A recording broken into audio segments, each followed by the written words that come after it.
Hey, where were you, buddy?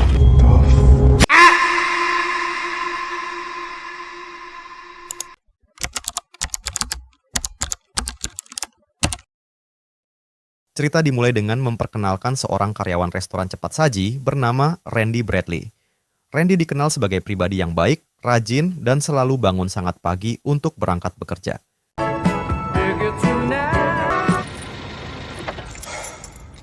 Sebelum memulai pekerjaannya, Randy mengikuti briefing singkat yang dipimpin langsung oleh Pak Manajer, bersama 3 rekan kerja di shift pagi hari itu. Chris dan Jess, yang merupakan pasangan kekasih, sempat ditegur karena sering bekerja seenaknya dan jarang menyelesaikan tugas dengan baik. Right? Sesaat setelah briefing selesai, Pak Manajer memanggil Randy ke ruangannya untuk membicarakan sikap dan kinerja Randy yang dinilai sangat baik dibandingkan karyawan lainnya. Bagaimana tidak, Randy adalah satu-satunya karyawan yang sangat penurut, tidak pernah membantah, tidak pernah mengeluh, tidak pernah terlambat, jarang absen, dan selalu menjalankan semua perintah dari Pak Manajer tanpa pengecualian. You do what I say. You don't talk back. You do shit around here I wouldn't even do. Pak Manajer rupanya ingin merekomendasikan Randy sebagai manajer di cabang restoran yang lain. Tapi tunggu dulu, hal itu bukan semata-mata karena Pak Manajer ingin membantu Randy dengan tulus. Ketika ia merekomendasikan orang yang tepat, dirinya akan terlihat baik di mata atasan, sehingga peluang untuk naik jabatan pun semakin besar. Jelas, ini adalah bentuk pencitraan, dan yang pasti, niat Pak Manajer tidak sepenuhnya tulus. Alright, go ahead. Setelah keluar dari ruangan Pak Manajer, Randy langsung dihampiri oleh Chris yang bersikap curiga, mengira bahwa Randy membicarakan dirinya dan Jess di depan atasan. Randy hanya diam, meskipun Chris memperlakukannya dengan buruk dan sama sekali tidak menunjukkan rasa hormat sebagai rekan kerja. If you're lying, you're dead. Alih-alih langsung bersih-bersih karena restoran sebentar lagi akan buka, Chris yang memang pemalas dan tidak berniat bekerja, justru menggunakan mikrofon untuk menggoda Jess dengan kata-kata yang tidak pantas dan membuat risih. Randy pun dengan sopan dan santun memintanya berhenti, namun Chris malah mengambil burger busuk dan berkata akan berhenti jika Randy mau memakan burger tersebut. Chris. Stop. Dia adalah Benson, rekan kerja Randy, yang kebetulan masuk shift pagi dan sebenarnya jarang bertemu karena biasanya berbeda jadwal. Melihat tingkah laku Chris yang semakin lama semakin keterlaluan, Benson mulai merasa terganggu, apalagi saat Chris kembali mengancam rekan kerjanya dengan memperingatkan Benson untuk tidak ikut campur soal apa yang boleh dan tidak boleh ia lakukan. Tak ingin terjadi keributan di tempat kerja, Randy akhirnya memilih memakan burger busuk itu demi kebaikan bersama.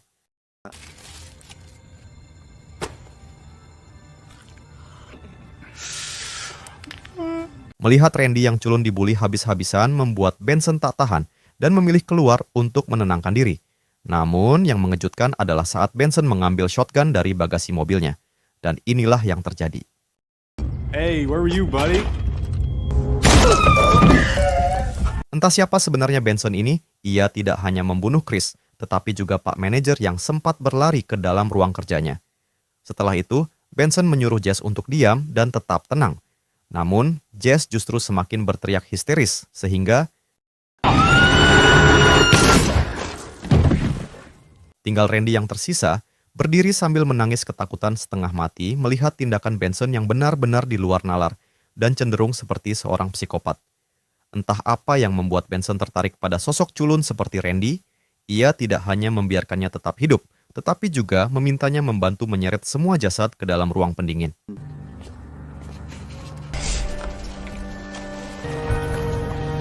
Setelah menumpuk semua jasad, Benson meminta ponsel milik Randy, membersihkan bercak darah, merapikan semua kekacauan, lalu pergi dari sana bersama Randy yang dipaksa untuk ikut bersamanya.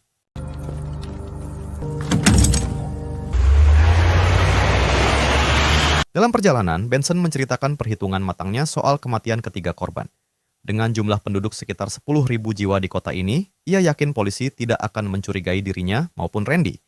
Bahkan jika suatu saat jasad mereka ditemukan di ruang pendingin, hal itu kemungkinan terjadi saat mereka berdua sudah berada sangat jauh dari tempat kejadian. Sekali lagi, jelas bahwa Benson adalah seorang sosiopat tanpa rasa penyesalan. Dan kini Randy terjebak bersamanya. untuk alasan yang belum diketahui. You hungry? Setelah berkendara selama 10 menit, Benson menghentikan mobilnya di sebuah kafe, sementara Randy tetap terlihat pasrah tanpa menunjukkan perlawanan. Di sana, Benson mulai bersikap acak ketika ia mengajak seorang mbak pelayan berbincang ringan. Awalnya, si mbak pelayan merespons dengan ramah dan penuh senyuman, namun perlahan Benson mulai mengajukan pertanyaan-pertanyaan pribadi, seperti berapa usianya, apakah sudah menikah, berapa jumlah anaknya, berapa gajinya, apa tujuan hidupnya, dan seberapa penting pekerjaan sebagai pelayan. Lama-kelamaan, pertanyaan-pertanyaan itu membuat si mbak pelayan merasa risih dan akhirnya pergi meninggalkan perbincangan yang tidak jelas arah tujuannya.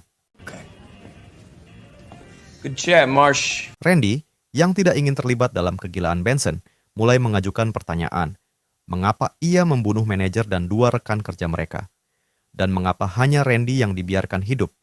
Benson pun menjawab bahwa ia hanya ingin membantu Randy bangkit dari keterpurukannya selama ini. Menurut Benson, Randy adalah sosok yang pasrah, lemah, tidak melawan, terlalu penurut, dan tidak memiliki arah hidup. Itulah sebabnya ia mengajak Randy, agar berubah menjadi pribadi yang lebih kuat dan tidak lagi mudah ditindas oleh orang lain. Does that answer your question?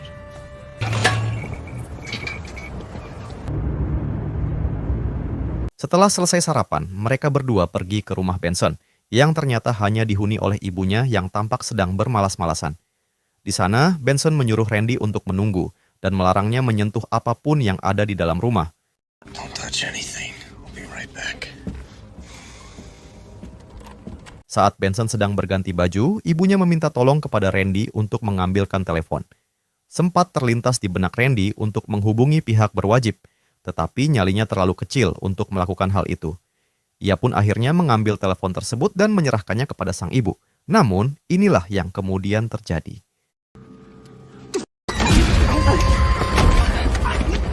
Benson pun menyuruh Randy untuk mengganti bajunya. Mereka kemudian kembali melanjutkan perjalanan dengan Randy yang masih tidak tahu akan dibawa kemana. Di tengah perjalanan, Benson kembali membuka percakapan dengan menanyakan apakah Randy pernah punya pacar atau apakah ia masih perjaka. Randy pun menjawab bahwa di usianya yang ke-21, dirinya masih perjaka dan akan tetap seperti itu sampai nanti menikah dan menjalani hubungan yang sah secara agama. Ia sempat punya pacar memang, sekitar 2 tahun yang lalu. Namun Randy mengaku putus karena kucing milik pacarnya mati. Because your cat died. Yeah. Saat Benson bertanya apa hubungan antara kucing yang mati dengan hubungan asmara mereka, Randy hanya menjawab tidak tahu. Sang mantan tiba-tiba saja meminta putus, dan seperti biasa, Randy hanya menuruti tanpa sempat bertanya apa alasannya. This is like unbelievable. Mendengar cerita itu, Benson semakin merasa kasihan dan miris melihat nasib Randy yang dianggapnya sudah keterlaluan. Ingin membuat Randy lebih tegas dalam mengambil keputusan, Benson pun memutuskan untuk membawa Randy menemui mantan pacarnya demi meminta klarifikasi tentang alasan sebenarnya kenapa ia dulu meminta putus. Really? Yes! Yes! Sesampainya di tempat kerja sang mantan, yaitu sebuah toko boneka di dalam mall, Randy dipaksa oleh Benson untuk berani mencari jawaban tentang alasan mereka putus. Karena saat itu masih jam kerja, Randy dan Benson akhirnya harus berpura-pura menjadi pelanggan agar bisa berbincang lebih lama dengan mantan pacarnya tersebut. Well, we can be customers. You want to decorate stuffed animals? Pada akhirnya, terjawab sudah alasan sang mantan meminta putus waktu itu. Ia mengaku sudah lelah dengan sikap Randy yang selalu dingin, pendiam, tertutup, dan seolah tidak peduli pada apapun, termasuk pada kucing kesayangannya yang meninggal dunia.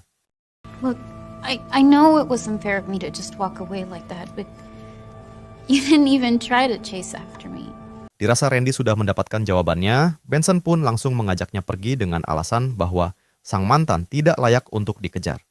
Saat mereka berjalan menuju mobil, terdengar dering telepon dari ponsel Randy, yang ternyata berasal dari ibunya. Of course not, Mom. It just took me a second. Randy sudah terbiasa dengan ibunya yang selalu cerewet dan khawatir tentang keadaannya. Namun, di usianya yang sudah tergolong dewasa, sikap sang ibu memang terasa agak berlebihan. Mengatur jam pulang, berteman dengan siapa, berada di mana, dan sedang bersama siapa. Hal itu pun membuat Benson kembali berasumsi bahwa Randy bukan hanya tertekan oleh orang-orang di luar rumah, tetapi juga dikekang oleh ibunya sendiri. You're a fucking adult, Randy. You need to have a little self-respect. Benson cukup terkejut saat mendengar curhatan lain dari Randy yang menceritakan bahwa dirinya pernah mengulang kelas saat duduk di bangku sekolah dasar. Ternyata, Randy pernah mengalami insiden traumatis ketika ia tanpa sengaja melukai seorang ibu guru, dan perasaan bersalah itu masih ia bawa sampai detik ini. Incident. Well, like a fire? Ternyata, saat Randy masih duduk di bangku sekolah dasar, ia dan teman-temannya sering bermain lontar penghapus menggunakan jari. Mirip seperti bermain kelereng, namun menggunakan penghapus. Suatu hari, Randy menjadi satu-satunya murid yang dipergoki dan merasa tidak terima karena hanya dirinya yang dipanggil ke ruang guru. Dalam kondisi marah, Randy kecil melontarkan sebuah penghapus yang tanpa sengaja mencederai bola mata salah satu ibu guru, hingga menyebabkan beliau mengalami kebutaan. Padahal, ibu guru tersebut dikenal sebagai guru cantik idaman satu sekolah saat itu, dan Randy merasa telah merusak penampilan serta masa depan seseorang secara tidak sengaja. You knocked out your teacher's eye. Benson pun tertawa sekaligus terkejut saat mengetahui bahwa Randy pernah bersikap brutal saat masih kecil. Akhirnya, terjawab sudah alasan mengapa Randy tumbuh menjadi sosok yang pasrah, lemah, dan tidak pernah melawan saat ditindas, ditekan, ataupun dikekang. Ternyata, Randy trauma dengan insiden tersebut. Ia menganggap bahwa amarahnya hanya akan membawa kerugian bagi orang lain. Setiap keputusan yang ia ambil selalu ia pikirkan. Sejak kejadian itu, Randy yang trauma pun berubah menjadi pribadi yang pendiam, penurut, tidak punya nyali, dan selalu menerima perlakuan siapapun, sekalipun itu berupa penindasan. It's an accident. Kasihan melihat Randy yang terus dihantui rasa bersalah, Benson kembali berniat memperbaiki hal itu dengan cara mendatangi sekolah dasar tempat Randy dulu bersekolah. Randy, yang tidak ingin hal buruk terjadi, berusaha keras untuk mencegahnya. Namun, You just mess with other people's lives. Oh. I'm not messing with anybody.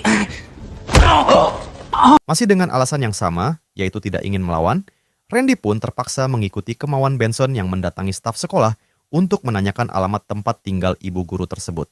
Benson mengaku bahwa ia dan Randy adalah mantan murid yang ingin pamit karena akan pindah keluar kota.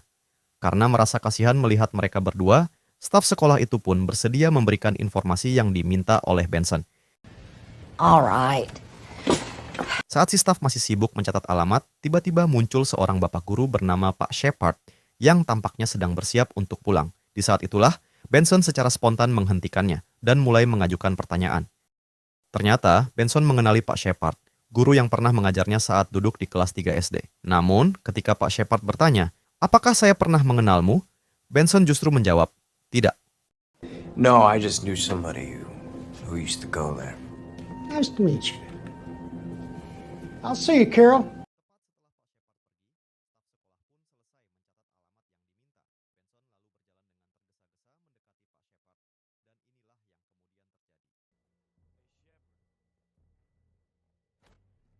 Entah apa kesalahan Pak Shepard terhadap Benson saat mereka masih di sekolah dasar, tapi Benson terlihat sangat marah hingga menghajar beliau habis-habisan, bahkan nyaris menembak kepalanya. Beruntung, Randy berhasil mencegah hal itu terjadi, lalu segera pergi meninggalkan lokasi tersebut. We're doing something. Di perjalanan, Benson meminta maaf kepada Randy atas kekacauan yang baru saja terjadi. Ia mengaku tidak bisa menahan amarah ketika teringat perlakuan Pak Shepard saat di sekolah dasar, yang pernah menghukumnya berlari mengelilingi sekolah karena tidak mengerjakan PR. Sekali lagi, kita diperlihatkan bukti lain bahwa Benson adalah seorang sosiopat, atau seseorang yang mengalami gangguan kepribadian antisosial. Salah satunya ditandai dengan kurangnya empati dan mudah tersinggung hanya karena hal sepele, seperti yang baru saja terjadi. Everything's cool, right? Beberapa menit berlalu, sampailah mereka di alamat yang dituju, yaitu rumah seorang ibu guru bernama Ibu Bird. Kini, beliau memakai penutup mata sebelah. Dan sungguh di luar dugaan, Ibu Bird ternyata adalah sosok yang sangat baik dan tulus. Hal itu terbukti saat ia langsung memeluk Randy dengan hangat, begitu tahu bahwa dialah murid yang dulu tanpa sengaja membuat matanya buta sebelah. Tak ingin mengganggu momen keduanya, Benson pun izin pergi ke toilet. Sementara itu, dengan wajah polosnya, Randy menyampaikan penyesalannya yang mendalam atas apa yang telah terjadi. Meski saat itu ia masih kecil, Randy sadar bahwa perbuatannya telah merusak hidup seseorang, ibu guru yang dulu cantik dan menjadi idaman semua orang. namun kini harus menjalani hari-harinya dengan memakai penutup mata. Sekali lagi, Randy benar-benar tak menyangka bahwa Ibu Bird adalah sosok guru yang begitu tulus dan sangat baik hati. Ia bahkan sudah lama melupakan kejadian itu. Selain karena saat itu Randy masih kecil dan bereaksi secara spontan, Ibu Bird juga menyadari satu hal penting, bahwa segala sesuatu yang terjadi pasti ada hikmahnya. Ia pun meminta Randy untuk tidak terus-menerus merasa bersalah, karena sejak awal Ibu Bird memang tidak pernah mempermasalahkan kejadian itu lagi. I guess I kind of always assumed you. What happened? Of course not. Ketika ibu guru pergi ke dapur, Randy dengan cepat mengambil ponsel milik beliau yang diletakkan di atas meja, tepat saat Benson muncul dari toilet. Namun, ketika mereka berdua baru saja akan pergi, terdengar dering telepon masuk. Panggilan itu berasal dari staf sekolah, yang memberitahu Ibu Bird bahwa Pak Shepard telah dihajar hingga babak belur dan dikabarkan meninggal dalam perjalanan menuju rumah sakit. Alih-alih pergi dari sana, Benson dan Randy justru ditahan oleh Ibu Bird setelah mendapat telepon dari pihak sekolah yang memberitahukan bahwa dua mantan murid sempat berkunjung sesaat sebelum Pak Shepard dihajar. Menyadari bahwa aksinya mulai terendus, Benson pun langsung bereaksi spontan. Benson! Oh my God! No, Benson! Hey! Situasi menjadi semakin kacau saat Benson memaksa Ibu Bird untuk ikut bersamanya. Dalam perjalanan, Randy yang sejak awal selalu pasrah akhirnya berpura-pura ingin buang air kecil di toilet. Padahal ia sebenarnya berniat menghubungi pihak berwajib menggunakan ponsel milik Ibu Bird yang sebelumnya telah ia ambil secara diam-diam. Disinilah mereka bertiga sekarang, di kafe yang sempat Benson dan Randy datangi tadi siang. Di sana, Randy dengan cepat berpura-pura izin ke toilet sebentar, lalu langsung menghubungi 911 untuk meminta agar beberapa petugas segera dikirim ke kafe tersebut.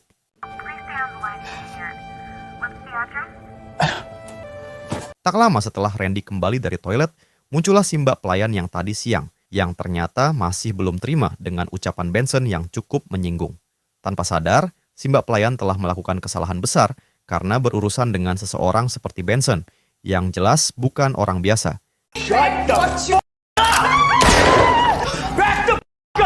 Benson kemudian menembak kaki si Mbak pelayan, lalu mengacungkan senjata kepada semua orang, termasuk Randy. Saat itu, Benson mendengar suara siren mobil polisi dan langsung mengira bahwa semua ini adalah ulah dari Ibu Bird. Tanpa pikir panjang, Benson melepaskan satu tembakan, yang justru tanpa sengaja mengenai bahu Randy.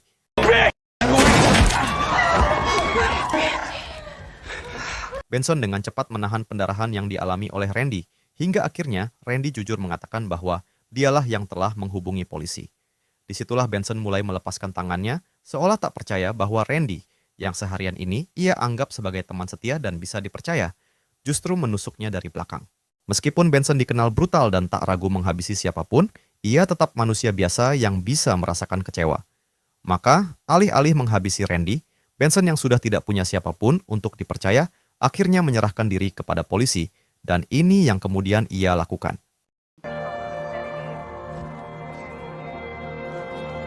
Tamat.